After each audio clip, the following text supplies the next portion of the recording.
Maintenant, on va enlever la batterie. OK? N'oubliez pas, la batterie, c'était simplement un click track qu'on a fait rapidement pour enregistrer avec précision nos accords. Donc, deux moyens d'enlever la batterie, soit que vous tirez la languette qu'il y a ici et que vous la mettez en muet. OK? Vous pouvez faire ça. Ou carrément, juste peser sur l'icône de l'instrument une fois, une deuxième fois et faire supprimer. Vous pouvez faire ça. Moi, ce que je vais faire, je vais simplement la mettre en muet.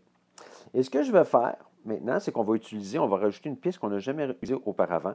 Je vais mettre la batterie virtuelle. Donc, je vais choisir la batterie comme ça et je vais mettre acoustique. Okay, j'aurais pu mettre électronique, mais traditionnellement, le blues est joué par des instruments acoustiques ou électriques. Donc, je vais faire ceci. Maintenant, regardez en haut. Vous voyez ici, OK? Ça, c'est ma section que ma batterie virtuelle va jouer. Donc, pour l'instant, on va juste, OK, rapetisser ça comme ça. Je vais vous expliquer après pourquoi. Alors, là, j'ai ma batterie virtuelle. Et la batterie virtuelle, comment que ça fonctionne? Bien, c'est qu'ils ont mis plein de paramètres représentant différents styles.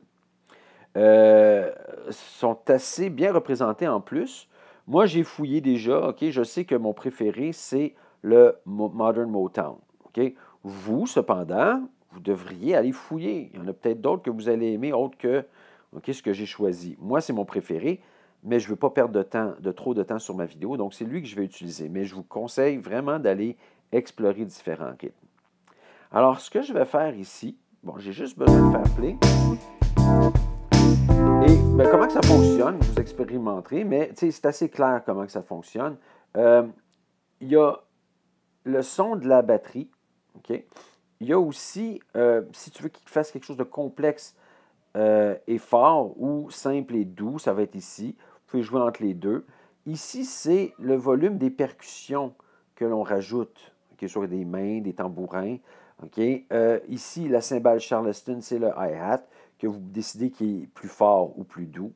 La grosse caisse, c'est la caisse claire. Okay? Et remplir. Plus il remplit, plus il va s'énerver à la batterie, il va faire plus de son. Donc, je l'écoute.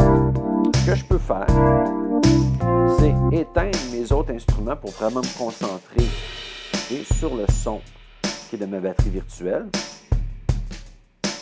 OK, donc plus c'est ici, plus c'est rempli, plus il va me faire de choses à la batterie. Bon, vous voyez que le son est beaucoup plus rempli, donc pas trop. Donc complexe, fort, etc. Je peux changer de son. OK, j'aimais mieux, j'étais ici. Vous voyez, ça change de son. Donc, je le laisse ici. OK. Maintenant, je vous explique pourquoi j'ai laissé ce petit bout-là à la fin ici, à la mesure 12. OK? Bien, ici, je veux sélectionner un autre. Disons, la job d'un batteur, c'est qu'à chaque fois qu'on finit une section, c'est qu'il va faire ce qu'on appelle un fil de batterie. OK? Il va s'énerver, il va indiquer aux autres joueurs qu'on a terminé une section et qu'on embarque une autre section. Donc, il serait normal qu'à ma 12e mesure, je veux quelque chose de beaucoup plus rempli, OK, et beaucoup plus complexe. Donc, ici, si je tape ici, vous voyez, les paramètres sont différents. Donc, il va rester stable pour les 11 premières mesures. Et à la 12e mesure, il va faire sa job, c'est-à-dire s'énerver, faire un fil de batterie pour indiquer aux autres « Hey, on change de section tout le monde ». Donc, si on fait juste écouter ici à partir de là, je vais remettre mes instruments pour que vous compreniez exactement ce que je veux dire. OK, et une fois que j'ai ma batterie, comme ça, on va...